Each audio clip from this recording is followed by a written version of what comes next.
ጤና ይስጥልኝ የዩቲዩብ ቻናል ተከታታዮቼ ሰላም ናችሁ ወይ? እንኳን ለብርሃነ ትንሣኤው በሰላም አደረሳችሁ። ያው ዛሬ ቅዳሜ ነው፣ ነገ ነው ትንሣኤ።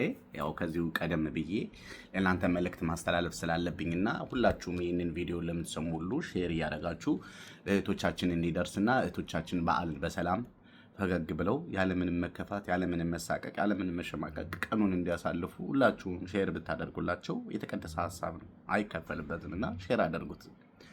ይህንን ቪዲዮ ለምትሰሙ ሁሉ እናንተ በዓልን ከቤተሰብ ጋር ለምን አላሳለፍንም? ለምን በዓል ላይ ዶሮ ምግብ አልበላንም? ከቤተሰብ ጋር በደስታ አልዋልንም? በቤተሰብ ጋር ለምን አልተዝናናንም? ብላችሁ በሰው ሀገር ለዓላማ ብላችሁ ተሰዳችሁ፣ ግን በሰው ሀገር ሆናችሁ እየከፋችሁ፣ እያለቀሳችሁ፣ እየተጨነቃችሁ፣ እያዘናችሁ የምትውሉ ሰዎች ይሄ መልእክት ለእናንተ ነው የሚሆነው። ይኸውላችሁ ምን አለ መሰላችሁ እህቶቼ፣ የመጣነው ስደትን ራሳችንን ለማሸነፍ ነው። ሁሉን ወዶ አይቻልም። ስለዚህ የመጣንበትን ዓላማ መዘንጋት የለብንም። ብዙ ነገሮች ቻሌንጅ ናቸው፣ ፈተና ናቸው። አልጋ በአልጋ የሆነ ህይወት በዚህ ምድር ላይ ሊኖር አይችልም። አንዱን ወዶ አንዱን ጠልቶ መሆን የለበትም። ስለዚህ የመጣችሁት ለስራ እስከሆነ ድረስ መከፋት የለባችሁም። ከእናንተ በባሰ መልኩ ሆስፒታል የገባ በኦክስጅን ውስጥ ያለ፣ በእስር ቤት ውስጥ ያለ፣ በሞት አፋፍ ውስጥ ያለ፣ በሞት ፍርድ ቤት ውስጥ ያለ እንኳን አይደለም በዓል ቀኑ የጨለመበት ብዙ ሰው አለና በዛ ያንን አይታችሁ ተጽናኑ። እናንተ ምንም አልሆናችሁም። ዛሬን አሸንፋችሁ ነገን ከቤተሰብ ጋር በዓልን በሰላም መዋል ትችላላችሁ። ዛሬን አልፋችሁ በሚቀጥለው ዓመት ሰላም ታገኛላችሁ። በሚቀጥለው ዓመት እንኳን መውጣት ያልቻለ 10 ዓመት 8 ዓመት ያለምንም ጥፋቱ የተፈረደበት የሞት ፍርድ የታገተ በሞት አፋፍ ላይ ያለ ሰው አለ። ስለዚህ በዓል ለምን አልዋልንም ብላችሁ በስራ ቦታ ሆናችሁ የምታለቅሱ፣ የምታዝኑ፣ የምትጨነቁ ሰዎች ካላችሁ ይሄን ፈጣሪ አይወደውምና ከዚህ ነገሮቻችሁ አንደኛ ታቀቡ። ይሄን አታድርጉ። ሌላው ምን አለ መሰላችሁ 6 ዓመት 7 ዓመት 8 ዓመት እዚህ ሀገር የተቀመጣችሁ ሰዎች አላችሁ። በዓል የሚባል ትዝ ብሏችሁ የማያውቅ በሰው ሀገር ላይ ገንዘብ ብቻ እየሰራችሁ ስለ ህይወታችሁ ምንም ስለ ላይፋችሁ ምንም ያልተጨነቃችሁ ላይፋችሁን ረስታችኋል። ህይወታችሁን ረስታችኋል። ብርና ገንዘብ ብቻ በማሯሯጥ የእናንተ ማንነታችሁን የረሳችሁ ሰዎች አሉ። ልትነቁ ይገባል። ምክንያቱም እናንተ ስትኖሩ ነው ሁሉ ነገር የሚኖረው። ተነጋግረናል አይደል? እናንተ ካላችሁ ነው ሁሉ ነገር የሚኖረው። እናንተ ራሳችሁን በየጊዜው በየሰከንዱ በየሰዓታቱ ራሳችሁን እያጣችሁ የራሳችሁን እየረሳችሁ ከመስመር ስታችሁ ከሆነ ወደ መስመራችሁ ተመለሱ። ልጅነት የለመለመ መስክ ነው። ወጣትነት የአዝመራ ወቅት ነው። እርጅና ያጨዳ ወቅት ነው። አዝመራችሁን የምታጭዱት የምትዘሩት ነገር አዝመራችሁን የምትዘሩበትን ዘር ወቁት። ምንድነው እየዘራችሁ ያላችሁት? ገንዘብ ብቻ የምትዘሩ ከሆነ ገንዘብ ብቻ ደስታ አይሰጣችሁም፣ ጤና አይሰጣችሁም፣ ፍቅር አይሆናችሁም፣ ትዳርም አይሆናችሁም፣ ልጅም አይሆናችሁም። ዘራችሁን አስተካክሉ። ሁሉንም አንድ አይነት ዘር ብቻ ገንዘብ ብቻ እየሰበሰባችሁ በአዝመራችሁ ወቅት ባጨዳችሁ ወቅት ገንዘቡ ልጅና ትዳር ጤና አይሆናችሁም። ምክንያቱም ጤናችሁን በዛ ገንዘብ ልትመልሱት አትችሉም። ደስታችሁን በዛ ገንዘብ ልትመልሱት አለ። ደስታ በገንዘብ ብቻ አይደለም። ላይፋችሁን በማስተካከል መስመራችሁን በማስተካከል ነገሮቻችሁን መስመራችሁን በማስተካከል ከሰው ጥገኝነት፣ ከሰው አስተሳሰብ፣ ከሰው ጭንቀት ወጥታችሁ የራሳችሁን መንገድ መከተል ስትጀምሩ ያኔ መኖር ትጀምራላችሁ። መኖር ብቻ አይደለም ደስታ ታያላችሁ። ተስፋ በህይወታችሁ ላይ ታያላችሁ። ስለዚህ ያን ነገር ነው ማድረግ ያለባችሁ። ባንክ ስንት ብር አለኝ፣ ቤት ሰራው፣ ወርቅ ገዛው ምንም አንቺ ከሌለሽ ያውን የምታደርጊው ነገር ሁሉ ከንቱ ነው። አንዳንዶቻችሁ ለልጆቼ ስል ነው ለቤተሰቦቼ ስል ነው ትላላችሁ። ቤተሰቦቻችሁ እኮ የእናንተ መኖር የሚፈልጉ አሉ። ልጆቻችሁ እኮ የእናንተን የእናትነት ፍቅር ይፈልጋሉ። እናት አለኝ ማለት ይፈልጋሉ። እናት የሌለን ሰዎች እኮ በቃ እናት የለንም። ምንም ብናደርግ እናት ስለሌለን ብዙ ጊዜ ደስተኛ አይደለም። እናት ያላችሁ ግን ለእናቶቻችሁ ልጆቻችሁ እናትነታችሁን ይፈልጋሉ፣ ገንዘባችሁን ብቻ አይደለም። እናንተ በሰው ሀገር ታማችሁ ሙታችሁ ሞራላቸው አይምሯቸው ምን አይነት አስተሳሰብ ነው ሊኖራቸው የሚችል? ምን አይነት ደስታ ሊኖራቸው ይችላል ብላችሁ አስባችሁ? ስለዚህ ሁሌም በዓል በመጣ ቁጥር የምታለቅሱ፣ የምታዝኑ፣ የምትከፉ፣ የምታማርሩ ሰዎች ካላችሁ ነው ጥሩ አይደለም፣ ትክክል አይደለም። መስመራችሁን አስተካክሉ፣ ራሳችሁን አስተካክሉ፣ ነጋችሁን ጠብቁ። ብርሃን አለ፣ ነገ ተስፋ አለ። አሁን ያላችሁት አቋም ምንድን ነው? አሁን ያላችሁት አስተሳሰብ ሁኔታችሁ ምንድን ነው? ምንድን ነው እየዘራችሁ ያላችሁት? ጤፍ ዘርቶ ስንዴ የሚያጭድ የለም። የዘራችሁትን ነው የምታጭዱት። ስለ ሰው የማይመለከታችሁ ጉዳይ የምትውሉ ከሆነ ያው በቃ በማይመለከታችሁ ጉዳይ፣ በማያገባችሁ ጉዳይ የሰው ህይወት ስታራግቡ እናንተ ትጠፋላችሁ ማለት ነው። ስለዚህ ሁሌ በራሳችሁና ለራሳችሁ መኖር ጀምሩ። ለራሳችሁና ለራሳችሁ ኑሩ። በሁለት እግራችሁ ቁሙ። ተስፈኛ ሆኑ። አሁን በሰው ሀገር ላይ ያላችሁ ጊዜያዊ እንጂ ዘላለማዊ አይደለም። ማንም ሰው እዚህ ምድር ላይ ለዘላለም አይኖርም፣ እንኳን ለሰራችሁ አካባቢ ላይ። ስለዚህ ለጊዜው ከሆነ የምትሰሩት የወደፊታችሁን ለማስተካከል ከአሁኑ መጠንከርና አእምሯችሁን ማስተካከል አለባችሁ። የእናንተ ገንዘብ የእናንተ ወር ጠብቆ የሚመጣ ተሰብስቦ የሚመጣ ደሞዝ ለእድሜያችሁ፣ ለጤናችሁ፣ ለምናችሁ ምንም ተስፋ የለም። ተስፋችሁ ከእግዚአብሔር አለ። ተስፋችሁ ከራሳችሁ አለ። ራሳችሁን ለማዳን መታገል አለባችሁ፣ መጠንከር አለባችሁ፣ መበርታት አለባችሁ። እንዳትወድቁ፣ ሆስፒታል እንዳትገቡ፣ እንዳትታመሙ፣ በመዘናጋት ብቻ ለዘላለም ጸጸት ውስጥ እንዳትገቡ ተጠንቀቁ። እናንተ ብርካችሁላቸው እነሱ በደስታ በዓልን እየዋሉ እናንተ ተከፍታችሁ ለምን ትውላላችሁ? ይሄ እኮ ፌር አይደለም።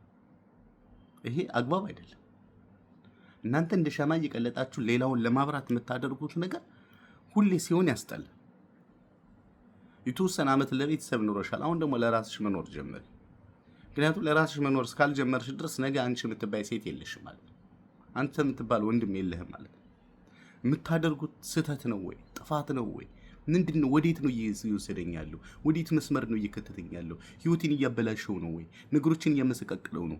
ምን እያደረግኩ ነው ብለሽ ቆም ብለሽ የማሰቢያ ጊዜ አለሽ። ያንን ነው ማድረግ አለባችሁ። እንደዛ አድርጉ። ያ ነው የሚሻለው። የዛሬ መጎዳትሽ፣ የዛሬ ማዘንሽ፣ የዛሬ ዝቅ ማለትሽ፣ የዛሬ ሰው ቤት መስራትሽ ለነገ እንጂ ለዛሬ ብቻ መሆን የለበትም። ለነገ ተስፋ እኮ ነው። ሰው እኮ ነገን ነው እየጠበቀ ያለው እንጂ ዛሬ ላይ በቃ ዝም ብሎ መኳተን አይደለም። ዛሬ ዋጋ እየከፈልሽ ያለሽው የነገን መስመር ለማስተካከል ነው እንጂ በተስፋ ለተስፋ ነው እንጂ ሌላ ነገር አይደለም። አንቺ በእግዚአብሔር እጅ የተያዝሽ ሰው ነሽ።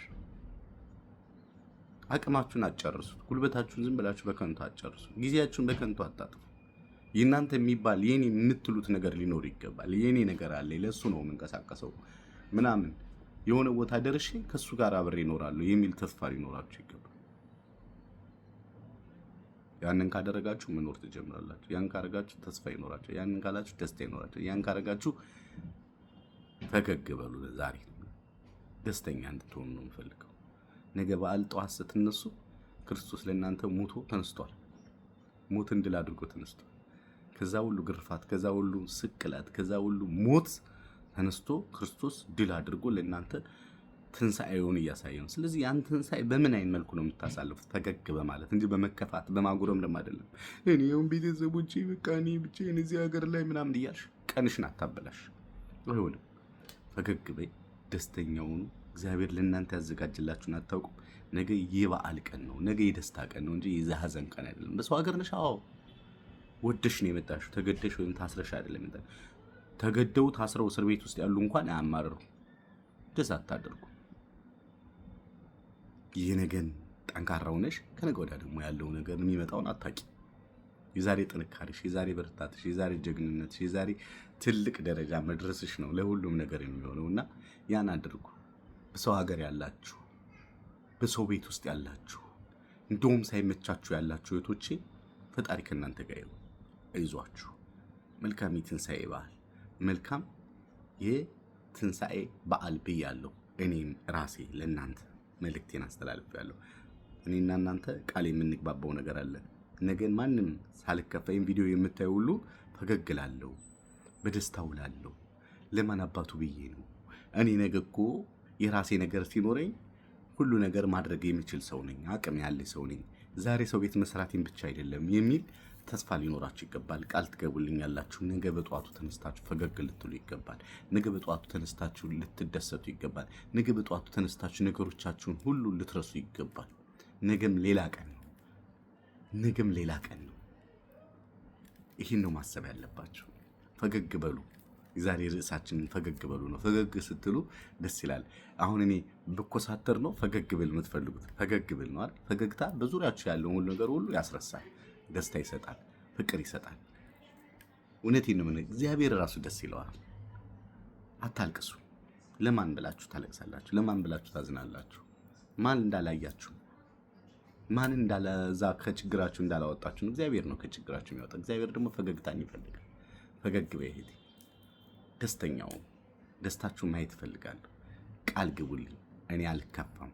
አስቤበት ወስኜበት አቅጄበት የመጣሁበት የስደት ህይወቴ ነው። አልከፋም ብትሉ ይሻላችኋል። ከዛ በተረፈ ችግር ካለ እኔ ዱባይ ነኝ ያለሁት። ዱባይ አካባቢ ላላችሁ የትን ቦታ ላላችሁ መደወል ትችላላችሁ። በ054 18 062 ስልክ ቁጥሬ ነው። በ054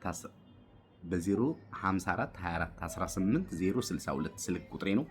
ደውሉልኝ። በተለይ ዱባይ አካባቢ ላላችሁ ለማንኛውም ስራ ነገር ደውሉልኝ። እኔ አቤት እላችኋለሁ። በዓልን ምግብ የምትፈልጉ ካላችሁ አቀብለን ካላችሁ እኔ ገዝቼ አምጥቼ እሰጣችኋለሁ። ምንም ችግር የለብኝም ሎኬሽን ከላካችሁልኝ። ስለዚህ በደስታችሁ ደስታዬ ነው። እናንተ ሰላም በምትውሉት እኔም ደስተኛ ሆናለሁ።